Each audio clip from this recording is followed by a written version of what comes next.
The space station floated in silence above the dim blue curve of a distant planet. For Paul, the young human researcher assigned here, the days were long but calm. His work was routine, focused on analyzing mineral samples and writing reports. Nights were quiet too. He had grown used to the low hum of the ventilation systems and the soft flicker of lights along the corridor outside his quarters. That evening seemed no different. Paul had finished his meal and stretched out on his narrow bed, reading through a file on his tablet.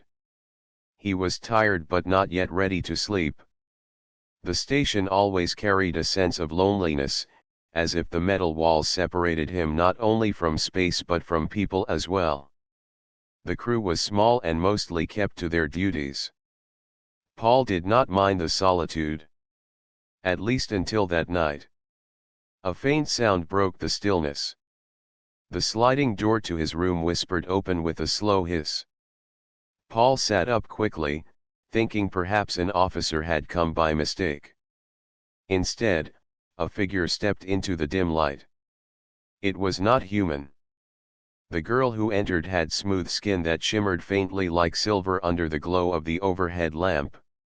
Her eyes, large and luminous, reflected the light with a strange depth.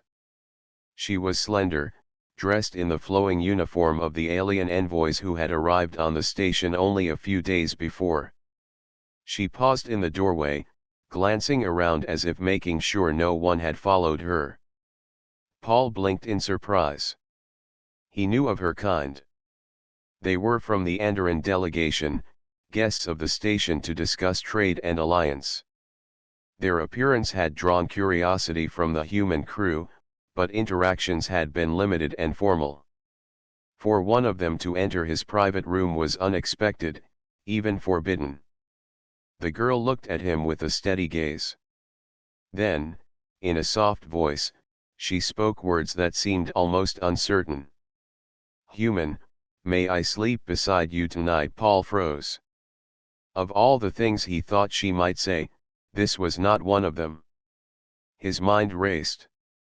Did he hear her correctly? Was it a mistranslation of her language? He had studied the basics of their speech, but the Andoran usually relied on the station's translators. He set the tablet aside and sat straighter. "I am sorry, could you repeat that?" The girl stepped further into the room. The door slid shut behind her, leaving them alone. She clasped her hands in front of her, a gesture that seemed almost nervous. "I ask for a place to rest," she said, her voice firmer now. "Here in your room. I ask to remain near you until morning." Paul felt his pulse quicken. He had no idea why she would make such a request. Was this part of her culture? Was it a sign of trust, or was there danger she had not yet spoken of? He looked at her more closely. Her expression was calm, but there was something in her eyes that spoke of tension, perhaps even fear. He cleared his throat. "You should be with your own people. Why come here to me?" For a moment she did not answer. She seemed to weigh her words, as though every sentence mattered. Then she said quietly, "Because I feel safe here." Safer than with them. The room felt smaller with those words. Paul stared at her, trying to understand. He was only a researcher, not a soldier or diplomat. He had no authority or power. Yet she had chosen him. "What is your name?" he asked gently. The girl straightened, as if remembering her role. "I am Nira, daughter of the envoy chief," she said. Her tone carried pride, but the flicker of unease in her eyes remained. Paul nodded slowly. He had heard the name during the welcoming ceremony. She was young, perhaps close to his own age, though the years of her kind did not match human measure. He hesitated. "Nira, if anyone finds you here, there will be questions. I do not want trouble for you." Her gaze held his. "I accept that. But I ask again, may I stay?" The sincerity in her voice struck him more deeply than the words themselves. She was not here for formality. She was asking with trust, perhaps even desperation. Paul rose from the bed and stepped to the side, leaving space for her. Very well. If it helps you, you may stay. But tell me why. At least a little. Nira moved slowly into the room, her steps light and silent. She did not lie down immediately. Instead, she stood near the wall, her hands brushing against the smooth metal as if grounding herself. I cannot explain everything, she said softly. But there are things I have seen. Things I should not have seen. My father does not believe me. Others dismiss me. Yet I know danger is near. Among my people. Among yours too, perhaps. And so I came here. To you. Paul felt a chill. This was no simple visit. She spoke of danger, of secrets.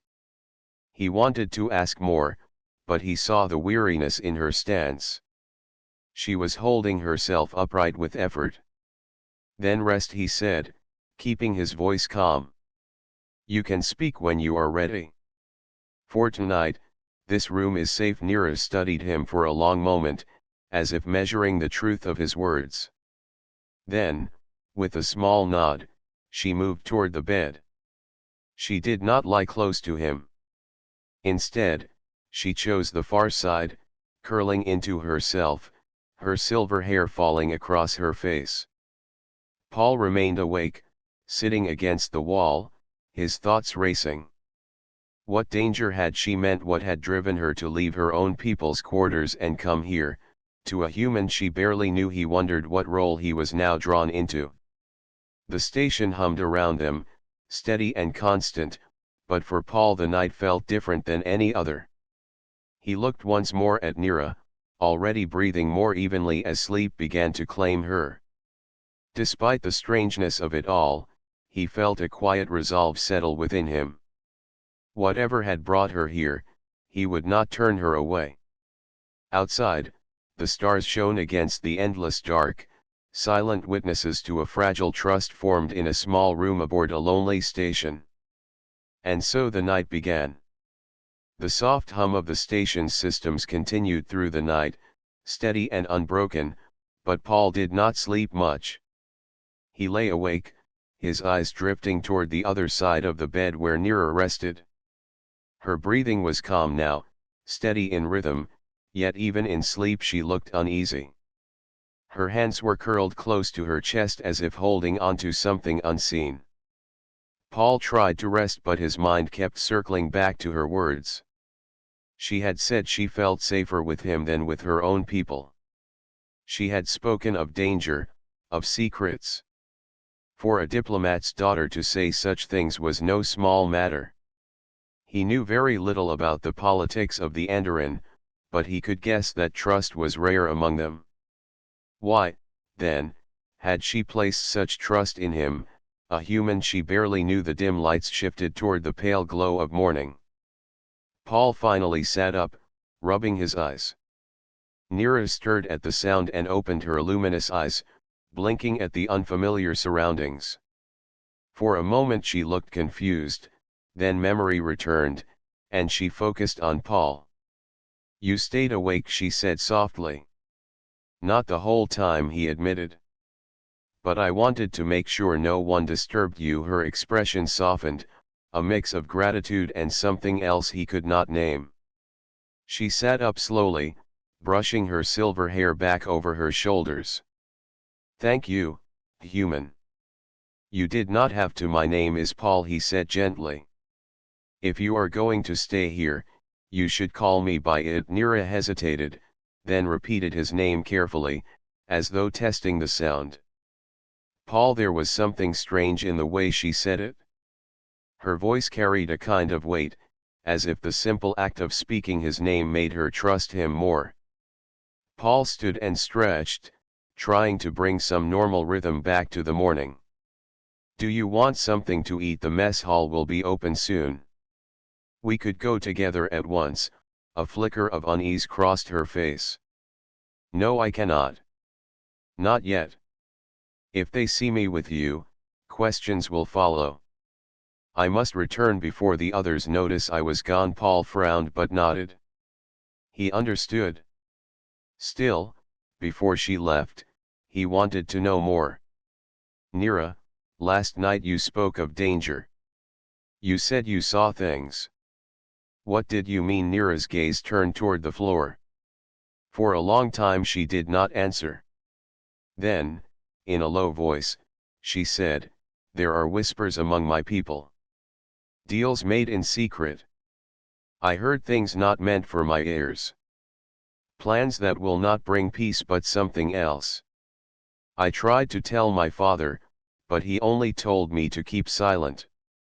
He said I misunderstood. But I know what I heard." Her hands tightened in her lap. "They speak of using humans, not as allies but as tools. They want more than trade. They want control. And if anyone stands against them, they will remove that obstacle. I fear even my father is caught in it." Paul felt a chill. He was only a researcher, far from politics, but even he could understand the weight of what she was saying. If her people truly planned to deceive the humans, the entire alliance could be in danger. "Why tell me?" he asked quietly. "Why trust me with this?" Nero lifted her eyes to him. In them he saw both fear and determination. "Because you listened. Because you did not turn me away. Among my people, no one hears me. To them I am young and foolish. But you looked at me and believed there might be truth in my words. That is why I came to you. That is why I stayed." Paul was silent for a moment. Her words touched him more deeply than he expected. She was right. He had no reason to believe her, yet he did. Something in her voice, in her eyes, told him she was speaking honestly. He gave a small nod. "Then I will listen. I may not know how to help yet, but I promise I will not ignore what you say." Nira's shoulders eased slightly, as though a burden had lifted. She stood then, moving toward the door. Before it opened, she turned back to him. "Do not speak of this to others yet. Not until I am certain. Watch. Listen. You will see the truth for yourself." With that she slipped into the corridor, silent as a shadow, leaving Paul alone once more. The day passed slowly. Paul tried to focus on his work, studying mineral samples under the lab lights, but his mind wandered again and again to Nira's words. He found himself watching the Andoran delegation whenever he passed them in the station. They carried themselves with elegance, their voices calm and formal, yet he thought he saw tension beneath the surface. Two of them spoke in low tones when they thought no one was near, their glances sharp and guarded. At lunch, Paul sat at a corner table, pretending to eat while his eyes strayed toward the envoys. Nero was among them now, her posture composed, her face unreadable. She did not look his way, yet he thought he caught the faintest flicker of awareness when he entered the room, as if she knew exactly where he was. Later, as he walked back to his quarters, Paul tried to sort through everything. Was he imagining the unease he saw in the delegation, or had Nira opened his eyes to something real? He had always been cautious, careful to avoid stepping into matters beyond his duty. But now he felt pulled towards something larger, something dangerous. That night, just as he prepared for bed, the door to his quarters slid open again. Paul's heart jumped, and there she was once more. Nira stepped inside quickly, her silver hair gleaming in the low light. Her eyes were sharper tonight, filled with urgency. "Paul. I must speak with you again." He gestured for her to sit, his own pulse rising. "What happened?" "I heard more," she said, her voice hushed. "They speak of an agreement signed without the humans knowing the truth. They plan to use the station as a step toward greater control. And there are those who will silence anyone who questions it." Paul felt the weight of her words settle heavily in his chest. Do they know you overheard? Nira's expression hardened. I do not think so. But soon they will suspect. I cannot remain silent, yet I cannot speak to my father. He will only turn away again. That is why I came to you. If I disappear, if I am silenced, you must carry what I have said. Paul stared at her. The thought of her vanishing, of being taken away, stirred something fierce in him. He had known her only briefly, yet already he felt a bond forming, a sense that her safety mattered more than he expected. You will not disappear, he said firmly. Not while I am here. I do not know how yet, but I will find a way to protect you. For the first time, Nira allowed a faint smile. It was small, almost fragile, but it lit her face with a warmth he had not seen before. I believe you, Paul. That is why I trust you. The two sat in silence for a while, the hum of the station filling the space between them. Outside, the stars wheeled silently across the void, indifferent yet watchful. Inside the small room, a fragile trust grew stronger, binding two lives together in ways neither could yet understand. The second night passed, and Paul once again kept watch. This time, though, his thoughts were sharper, his resolve stronger. He knew now that something larger was moving around them, hidden beneath the polite surface of diplomacy. He knew that Nira had chosen him for a reason, and he would not let her down. The path ahead was uncertain, but one thing was clear. The trust placed between them was real, and it would shape the days to come. The next morning Paul moved through the station as if carrying a secret weight on his shoulders. He greeted his fellow crew members, smiled when expected, and completed his tasks, but his thoughts were never far from Nira's words.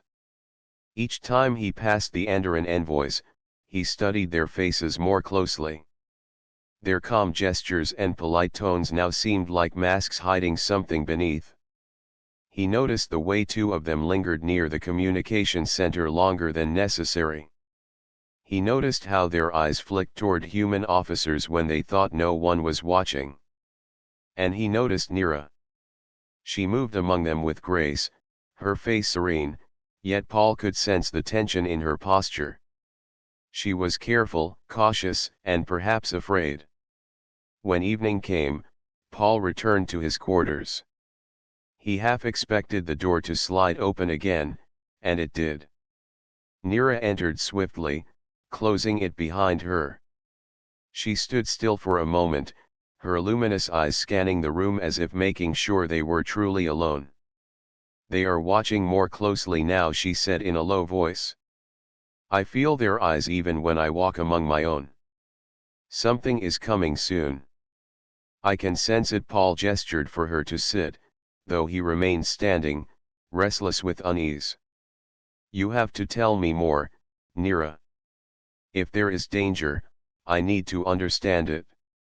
What exactly did you hear that made you come to me? Nira hesitated. She looked down at her hands, fingers tightening together. When she spoke, her voice was quieter, almost as if the walls themselves might be listening. They spoke of control. Not alliance, not friendship. They spoke of using humans as a stepping stone. Their words were careful, but I understood.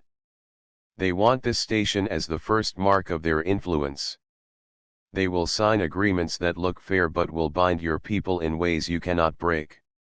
And those who see through the lies will be removed. She lifted her eyes then, and Paul saw the fear in them. Not fear for herself alone, but for something larger. I heard them speak of silencing one who listens too closely. I was in the corridor outside. They did not know I was there. I heard my father's voice too. He told them to move with caution. He did not sound like a leader of peace. He sounded like one already bound by their plans.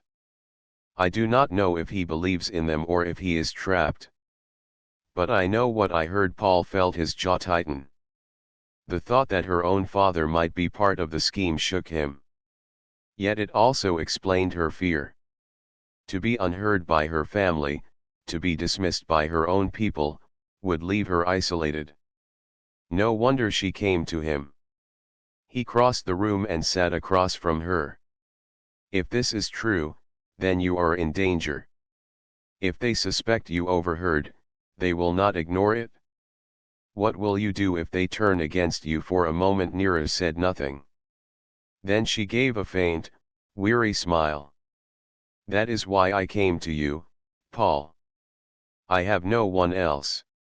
If they silence me, there will be no voice left to warn your people. You must carry the truth if I cannot. Paul felt a sharp resolve settle in him. No, I will not let that happen. You will not be silenced. If you need protection, I will stand with you. Her eyes softened at his words. She studied him as though trying to measure the strength of his promise. Finally she nodded. You are different from what I expected of humans. Many say you are quick to act without thought. But you think, and you listen. That is why I chose you. The words struck something deep inside Paul. He was not a soldier, not a leader, yet she looked at him as if he was more than he believed himself to be. He wanted to live up to that trust. The hours passed slowly. Nira remained in his room for much of the night, speaking in whispers of her home world, of the strict traditions of her people, of how daughters of envoys were trained to obey without question. Her voice carried both longing and sorrow. She admitted she had always felt different, less willing to accept silence when something felt wrong. That was why she could not ignore what she overheard. Paul listened, asking questions gently. The more she spoke, the more he understood the depth of her fear. It was not only fear of being silenced, but fear of losing her voice forever in a culture that did not value it.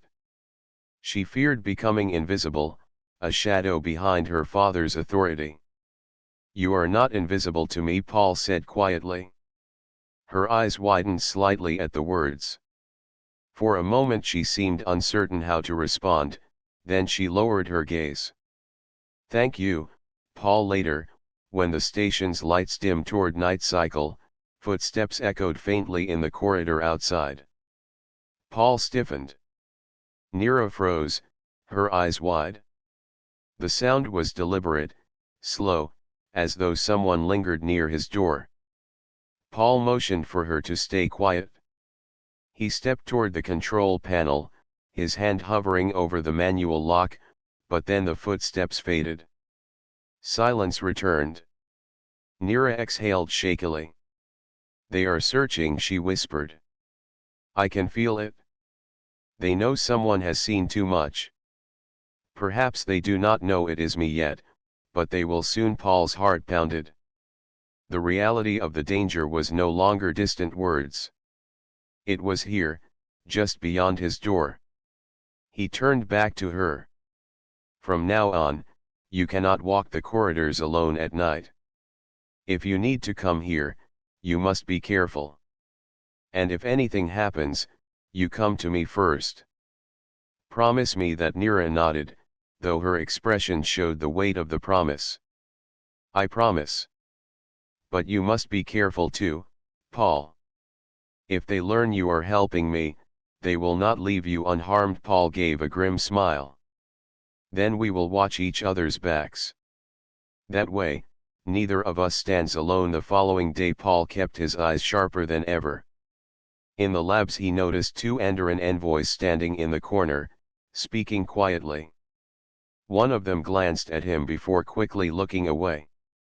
Later, in the corridor, he thought he saw a shadow moving when no one should have been there. Whether it was imagination or truth, he could not tell. Nira passed him once in the mess hall. She did not stop or speak, but their eyes met briefly.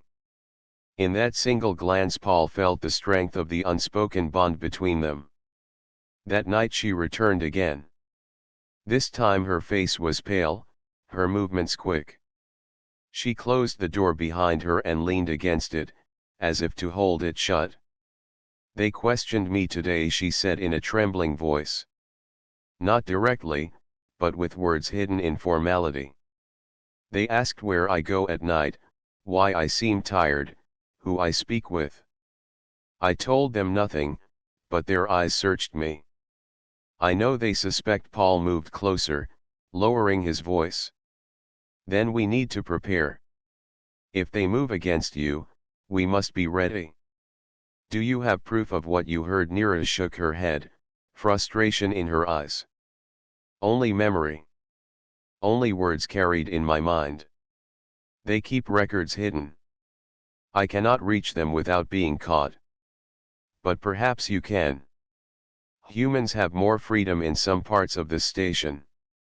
You could see what I cannot." Paul thought carefully. It was true. As crew, he could access areas the envoys might avoid. He could search for patterns, messages, unusual transfers of data. The idea of spying made him uneasy, but the thought of ignoring Nira's warning felt worse. "I will try," he said. "If there is proof, we will find it. And then no one will silence you." Her shoulders relaxed slightly, though her fear did not vanish. She looked at him with quiet intensity. "Be careful, Paul. If you fall, then I will truly be alone." Paul met her gaze, steady and firm. "I will not fall. Not while you need me." For a long moment they held each other's eyes, the silence between them filled with unspoken resolve. The hum of the station surrounded them, but within the small room, two people from different worlds made a silent pact. That night Paul barely slept. He kept listening for footsteps, for whispers, for any sign of intrusion. His thoughts circled with plans. Tomorrow he would begin watching more closely. He would search for signs of hidden transmissions, for evidence buried in the data logs. He was not trained for such things, but he was human, and humans had always adapted when faced with challenges. And now, more than ever, he had a reason. The danger was no longer a distant possibility. It was here, inside the station, watching them both. Nira's hidden fear had become his as well. And he knew, deep inside, that this was only the beginning. The station's corridors were quiet, but Paul's senses were alert. He moved slowly, listening to the soft hum of the ventilation systems and the distant clatter of machinery. Beside him, Nira followed with silent steps, her luminous eyes reflecting both fear and determination. "We must be careful," Paul whispered.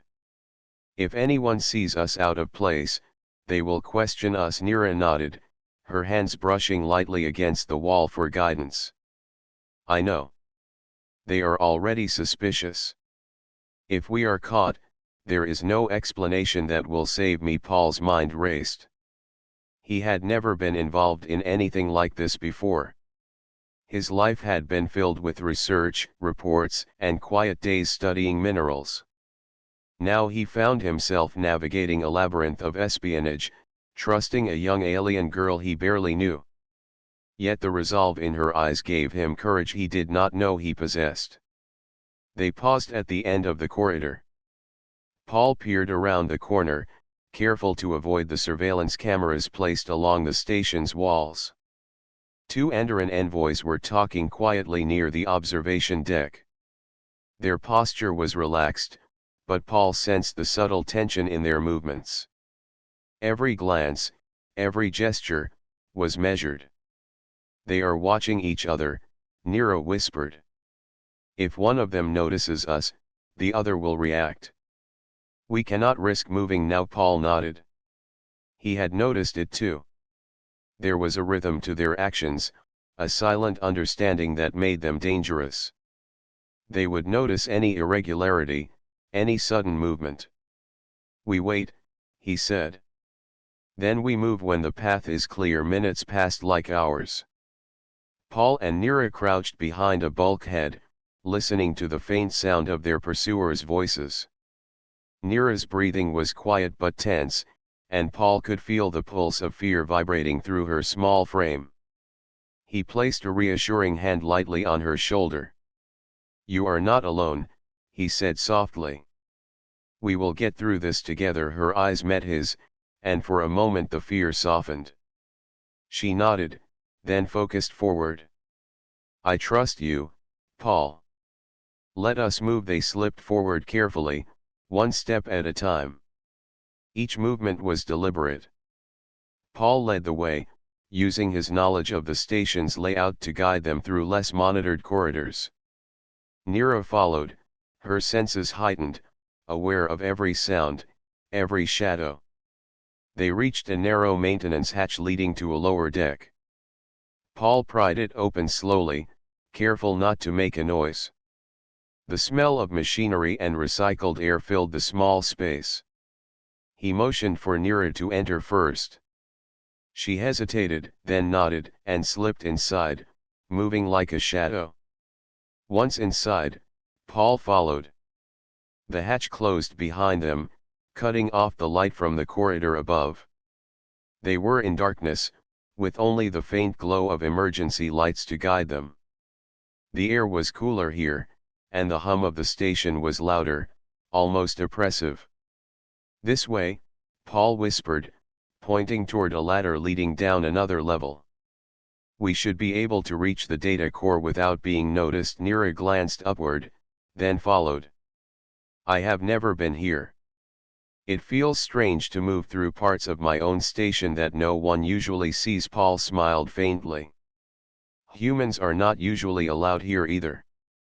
Sometimes the quiet places hide the truth. As they descended, Paul's mind was alert to every sound. He heard footsteps echoing faintly on the level above. The envoys were not far, he realized. They had probably noticed some anomaly and were investigating. The thought made his stomach tighten. They reached the lower deck and moved toward the security doors. Paul had seen the logs earlier, and he knew this path would lead them to the data terminals. If Nira's fears were correct, the evidence would be here. He needed proof, and he needed it quickly. Nira's hands moved over the smooth metal wall as they advanced. "If we are caught," she whispered, "we must not resist." "I fear the consequences will be severe." Paul nodded. "I understand. But I will not let them harm you. We will get the evidence and leave before anyone notices." The terminal room was ahead. Paul knelt and entered the access code he had memorized from his work schedule. The door hissed open, revealing a small chamber filled with glowing screens and rows of data panels. The room smelled faintly of ozone and electronics. Nira stepped inside, eyes wide with cautious excitement. "The records should be here," she said softly. "I can sense it. They are hiding something important." Paul approached the main terminal and began searching through the data files. Lines of code, encrypted messages, and logs of transfers scrolled across the screen. He had some experience with data analysis, but he realized quickly that these files were designed to hide the truth. It would take time, careful observation, and patience. Nero leaned over his shoulder. "Look for mentions of agreements, of movement of humans, and of any commands that bypass normal channels. They are careful, but humans have access to areas they do not expect us to check together." They worked in silence, their movements precise. Hours passed as they sifted through the files. Occasionally, they paused to listen, aware that the slightest noise could alert the envoys.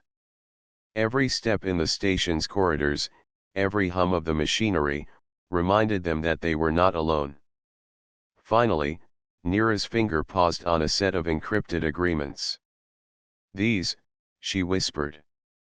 "They are planning to extend their control over certain human operations. Look at the dates and approvals. They are hidden among routine logs, but they are here." Paul examined the files closely. He realized she was right. Hidden beneath layers of technical language were orders and agreements that suggested manipulation and control. This was the proof they needed. Suddenly, a sound echoed in the corridor outside. Both froze. Footsteps, measured and deliberate, moved closer to the terminal room. Paul's pulse raced.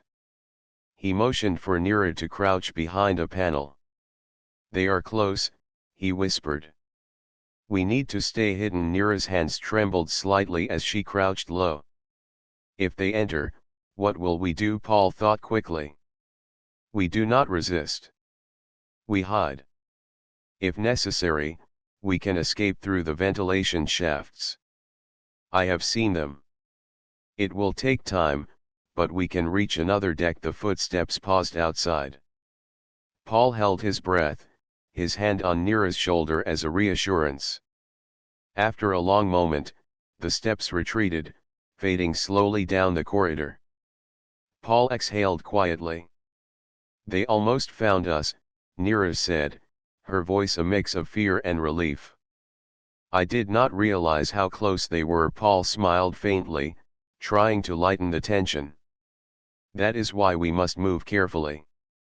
We cannot let them see us here again." They continued examining the files, copying the critical information onto a portable drive. Nira guided Paul, identifying which files were most important. Each new discovery added weight to the growing evidence of the envoy's hidden intentions. Hours passed. They worked side by side, silent but united in purpose. The danger around them was real, but so was the trust that had formed between them. They knew that if they were discovered, the consequences would be severe, but they also knew that the truth must be protected. Finally, they finished copying the files. Paul looked at Nira. "We have it. Now we must return before anyone notices we were here." Nira nodded, relief washing over her face. "Thank you, Paul. For helping me. For trusting me." He smiled faintly. "No. Thank you. For trusting me first." That made all the difference. They retraced their steps carefully, returning to the hatch that led to the upper levels. The corridors were quiet, and for a moment, it seemed as though they had escaped notice entirely. As they reached Paul's quarters, Nero looked at him with a small, grateful smile. "Tonight, we have survived together. Tomorrow, we must plan our next step. They will not stop their schemes, and neither can we." Paul nodded. "We will face it together. No matter what comes, we will not be alone." Outside, the station continued its quiet orbit, unaware of the silent struggle unfolding within its walls. Inside, two unlikely allies had found courage in each other, and a fragile trust had grown stronger through danger and careful strategy. The day began quietly, almost deceptively so. The space station floated silently above the distant planet, its metal walls reflecting the pale glow of the morning sun. To anyone passing by, it was just another routine day. But inside, tension hummed like electricity, invisible but thick in the air. Paul sat at a console in his quarters, reviewing the files they had gathered from the lower deck. Every detail mattered, every line could reveal the hidden motives of the envoys. Nira sat nearby, her luminous eyes scanning the corridor through the small window beside the door. "They are moving differently today," she whispered. "I feel it in their patterns. They know something has changed." Paul nodded. "We have the evidence now. That is our advantage. We must act before they notice it is missing." Nero looked at him, a mixture of relief and apprehension on her face. "And if they try to stop us?" Paul's jaw tightened. "Then we stop them. Not with violence, but with truth. The station's command system will hear it. The humans will see what they are doing, and they cannot ignore it." Together, they left the room and moved carefully through the corridors. Paul kept to the shadows, his hand lightly brushing Nira's back to guide her past security cameras and patrols. Every step was measured, every corner taken with caution. As they approached the command hub, Paul felt a surge of anticipation. This was the heart of the station, where decisions were monitored and executed. If they could reach the consoles here and reveal the envoy's plans, the truth would be impossible to hide. The door to the hub slid open, and Paul activated the access code he had memorized. The room was large and bright, filled with officers at workstations. Nira froze at the threshold, her hands tightening nervously. "We cannot hesitate now," Paul whispered. "You will speak, and I will show them the evidence. The rest will follow." Nira took a deep breath and stepped forward. "I am Nira, daughter of the Andoran envoy chief. I have seen plans hidden from humans. They intend to control operations under the guise of alliance. Those who see too much will be silenced." The room fell silent. Humans and Andoran alike turned toward her. Her voice was clear, carrying both authority and fear. Paul brought forward the portable drive, placing it on the main console. He activated the display, showing lines of data, encrypted messages, and hidden agreements. "This is the proof," he said firmly. "The files reveal their intentions. Hidden deals, commands bypassing proper channels, and manipulation. The humans must know the truth, and the Andoran cannot deny it." Murmurs rippled through the room. The envoys, previously composed and formal, looked startled. One of them stepped forward, his expression a mask of concern.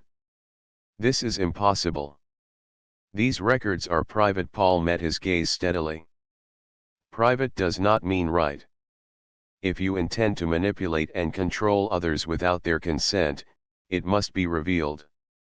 The humans have the right to know." Nira's eyes scanned the faces of the officers. Her father, standing among the Andoran delegation, looked uncertain, torn between authority and the evidence laid bare. For the first time, he seemed vulnerable. "I told him," Nira whispered to Paul, almost inaudibly. "I tried to warn him. He did not believe me." Paul nodded. "You were right to trust your instincts. Now the truth is here." The lead human officer approached the console, his brow furrowed as he examined the files. "These records are clear. This is manipulation disguised as diplomacy. If confirmed, it will not be tolerated." One of the envoys tried to intervene. "These files can be explained. They are routine checks, nothing more." Paul shook his head. "You may try to explain, but the details reveal otherwise. Humans may not be able to stop you easily, but we can refuse compliance. The station itself will record this event, and your actions will be documented." Nira stepped closer to the console, her voice steady now, no longer trembling. "I do not wish harm upon my people. I only wish for honesty. Let the humans and the Andoran work together with truth, not deception." The room was quiet. Tension filled the air, a fragile but powerful force. The evidence had been revealed. There was no room for denial. The human officers consulted briefly, nodding to one another, their expressions serious. Finally, the lead officer turned to the Andoran envoys. "This behavior cannot continue. Any plans to deceive or control humans will be halted. We will implement monitoring to ensure transparency from this point forward." The envoys, including Nira's father, exchanged glances. Their composure was shaken, but there was acceptance in their eyes. The truth had been exposed. Nira let out a quiet breath, relief washing over her face. She looked at Paul with gratitude. "We did it," she whispered. "They cannot harm anyone now." Paul smiled faintly. "We did what we could. The rest is in their hands." The atmosphere in the command hub shifted from tension to cautious calm. Officers returned to their stations, reviewing the files, ensuring that proper procedures were being followed. Nira's father approached her slowly. His expression was a mixture of pride, regret, and relief. "Nira," he said quietly, his voice steady but soft, "you were right. I did not see it before, but now I understand. Your courage saved many lives." Nira looked at him, a small smile forming. "I only did what I had to. I trusted Paul, and together we exposed the truth." Paul felt warmth in his chest. Her words carried more meaning than any formal recognition. He had never expected to be part of something so important, yet here he was, standing with her, having faced fear and danger and survived. The Andoran delegation now stood in a state of quiet reflection. Some were grateful, others cautious, but all were aware that deception had been revealed. Humans and Andoran alike would now have to work with honesty, guided by the evidence Paul and Nira had uncovered. Nira's father placed a hand lightly on her shoulder. "I see now that listening is as important as leading. I will not forget what you have done." Nira nodded. "Thank you, father. That is all I needed." Paul remained nearby, feeling the weight of the night's events settle into something quieter. For hours, they had risked everything, and yet they had succeeded. The bond between him and Nira had grown, not only from fear and danger, but from trust and courage. That night, as the station settled into a peaceful rhythm, Nira returned to Paul's quarters once more. This time, her expression was calm, no longer shadowed by fear. She stepped inside and looked at him, her eyes carrying warmth and gratitude. "May I sleep beside you tonight again, Paul?" she asked, her voice soft but sure. Paul gestured for her to come closer. "Of course, Nira. Tonight, you are safe." "Always," she smiled, a small but genuine expression that lit her face. She lay down beside him, not in fear, but in quiet companionship. Paul watched her for a moment, realizing that this strange, unexpected friendship had become something stronger. Outside, the station continued its orbit, serene and unyielding. Inside, a human and an alien girl had faced danger, uncovered hidden truths, and forged a bond that could not easily be broken. They had faced uncertainty together, and in doing so, they had discovered courage, trust, and the strength of standing united. As Paul drifted into sleep, he felt a sense of accomplishment and peace he had never known before. Nira's presence beside him was no longer a reminder of fear, but a reminder of hope. Together, they had changed the course of events on the station, and together, they would face whatever came next. The night passed quietly, and for the first time in many days, both felt safe.